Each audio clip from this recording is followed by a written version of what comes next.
Essa semana a gente vai ter mais uma reunião do Fed para definir mais um capítulo, né, dessa política de juros que ele vem fazendo no controle, entre aspas, da inflação americana, do CPI. Né? Então é uma história que vem se arrastando há bastante tempo nesse ciclo, mas que é muito interessante, porque é um ciclo que está durando muito mais tempo do que o esperado, né? A gente tem um debate incessante entre aqueles que acham que você vai ter uma recessão em breve nos Estados Unidos, que é praticamente certa nesse ano, e por outro lado você tem o mercado dizendo que isso não está nem perto de acontecer, pelo contrário, agora nós estamos com um caminho livre para poder crescer de uma vez por todas, e é fascinante você poder ver essa diferença tão grande na mídia, né? Você tem analistas que falam uma coisa e você tem analistas que falam outra coisa. Então, meu objetivo hoje é analisar um pouquinho do ânimo do mercado e o comportamento que você vê perto dessa reunião acontecer e o que pode mudar a partir daí. Então a gente tem uma discussão desde o ano passado que eu falo nesse podcast, que é o fato de que a gente teve a maior subida de juros da história no ano passado, mas não no percentual em si, mas na velocidade com que isso aconteceu. E aí você tem, obviamente, aquela pergunta se isso não foi demais para que você criasse uma recessão. Afinal de contas, os juros no curto prazo realmente estão afetando muito e dá aquela preocupação de que alguma coisa vai acabar acontecendo e vai quebrando. Quando o Fed fez aquela última reunião no ano passado para poder falar sobre o término, né, dessa subida dos juros e fazer finalmente o pivot que o mercado estava esperando para começar a cair a partir desse ano, aí pronto, aí você teve um ânimo completo, os mercados chegaram nas máximas históricas no final do ano e isso acabou continuando agora, no início desse ano. E parece que até agora não parece ter nenhum tipo de sinal de que isso vai parar tão cedo. Só que o que eu percebo, né, até uma das análises que eu vi do Brent Johnson, que é um cara que eu respeito muito do Dollar Milkshake Theory, ele falou muito sobre o mercado ter uma expectativa muito grande em relação ao que o Fed realmente está fazendo. O Fed ele está muito mais sendo interpretado nos mínimos detalhes das palavras do Jerome Powell do que realmente na política de juros mesmo, né? De você mudar 1,25, 0,5, 0,75, 1%. Na verdade, ele não está fazendo absolutamente nada, né, desde o final do ano, só que as palavras dele podem soar como se ele tivesse querendo subir no futuro ou se ele tivesse querendo descer, cair os juros no futuro. Então fica aquela coisa muito exagerada, muito exacerbada entre o que o mercado pensa que o Jerome Powell falou e o que ele de fato falou. E aí você percebe que você tem chairmans do Fed depois, ou até de Feds regionais tentando consertar a interpretação das coisas. Então a gente acaba vivendo hoje num mercado completamente relativo, subjetivo em relação à linguagem das pessoas, porque a gente tem reputações que estão envolvidas em tudo isso. Então eu sinto que o mercado ele queimou a largada. Na cabeça do mercado, principalmente no mercado de ações, pela forma que ele vem reagindo, agora nós temos o sinal verde para crescer, não teremos nenhum tipo de recessão, não temos mais nenhum tipo de obstáculo. Jerome Powell vai sair da jogada, a partir de agora os juros vão ser mais baixos e a partir de agora o dinheiro vai ser mais barato, teremos crédito bastante abundante, né? Eu falei sobre esse mito, sobre esse assunto aí nos capítulos anteriores, recomendo que você possa ver. Para ver que, na verdade, o Fed tenta passar a impressão de que ele é uma entidade que está à frente do mercado e que ele dita as regras do mercado, mas, na verdade, é o contrário. O Fed, ele segue o que o mercado vai fazer. E agora nós estamos numa situação complicada, porque nesse exato momento você tem uma dúvida muito grande, que é, será que a inflação vai voltar mesmo? Porque esse seria o maior medo do Fed. Você não pode fazer o pivot cedo demais. Então você não pode dar aí nenhum tipo de brecha para que a inflação volte a crescer. E nesse exato momento nós temos conflitos muito fortes que estão afetando significativamente a cadeia produtiva mundial no quesito de transporte marítimo, né? Os fretes vêm subindo muito por conta de toda de todo o conflito que você tem ali, né, no canal de Suez, com aquela facção que está fechando muito o cerco em relação ao tráfego. Então você teve uma queda de mais de 40% no frete marítimo. E isso afeta, obviamente, principalmente ali o tráfego entre a Ásia e a Europa, né? Então isso já começa a afetar o CPI deles, né, que é a inflação da Europa, e isso começa a influenciar também os Estados Unidos. Então, o Fed está observando isso com cautela para poder ver o que vai acontecer. Então é aquele negócio, é a prova de que eles são reativos. Você primeiro precisa ver os indicadores começarem a mudar, e obviamente que isso não é de uma hora para outra.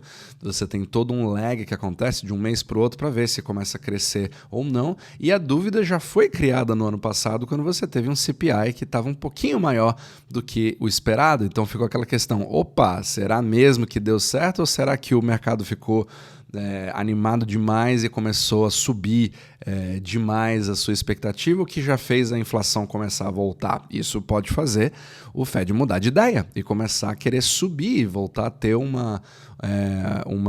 discurso mais hawkish, né? Aquele que vai querer subir juros no futuro, e isso pode mudar completamente o mercado em 2024. Então, na visão macro, é extremamente difícil você fazer algum tipo de previsão se você não souber para que lado que isso vai. Então nós estamos numa bifurcação extremamente interessante, e se você parar para pensar do jeito que está agora, o Fed, querendo ou não, ele vem conseguindo passar a impressão de que ele está controlando a inflação sem quebrar a economia. Porque se a gente tivesse uma economia quebrando, você teria realmente índice de desemprego muito mais fortes, apesar de que a gente já comenta nesse podcast há muito tempo sobre os problemas que você tem nos índices que são usados pelo Fed, né? O problema da participação, etc., que não dão números muito realistas, porém, você não fala de recessão nas ruas, você não tem ali aquela crise estilo 2008 que vai tomar conta de todos os noticiários para que você realmente tenha aí uma intervenção necessária do Fed, onde a população clame que o Fed faça alguma coisa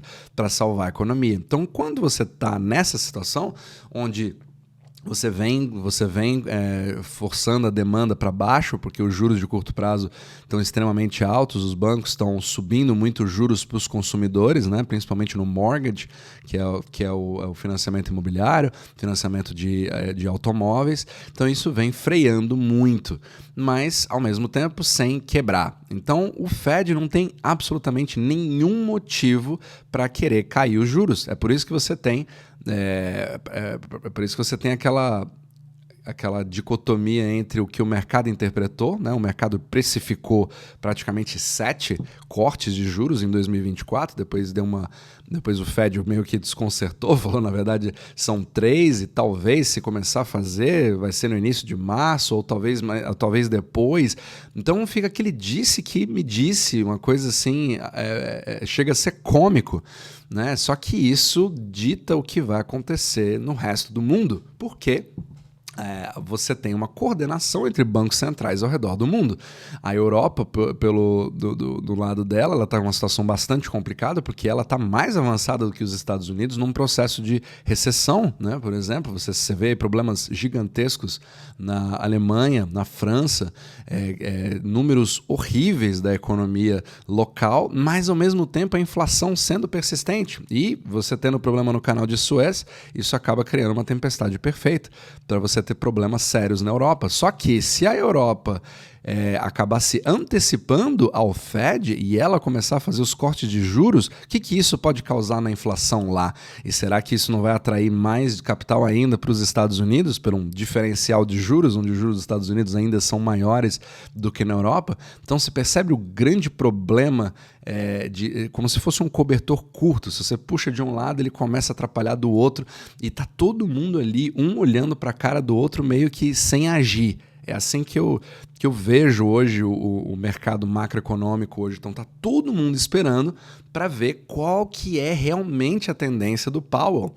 Porque pode ser que nessa semana ele simplesmente chegue e fale assim, não, agora eu quero, agora precisamos, o mercado está em modo de atenção e eu não descartarei uma subida. Então, olha só, mesmo que ele não suba, não aconteça absolutamente nada, mas se ele tiver um discurso mais ou menos assim, aí o mercado pode ser que dê uma virada, pode ser que você tenha uma queda na bolsa de valores simplesmente baseado em palavras do Powell. E o Powell, obviamente, tem uma reputação a zelar. O maior medo que ele vai poder ter é que a inflação volte, porque ele tem duas opções. Ele pode ser visto como um Paul Volcker dos anos 70, que seria o cara que controlou a inflação, mas eu falo sobre o mito do Paul Volcker também nesse podcast. E não foi bem assim, né, que aconteceu.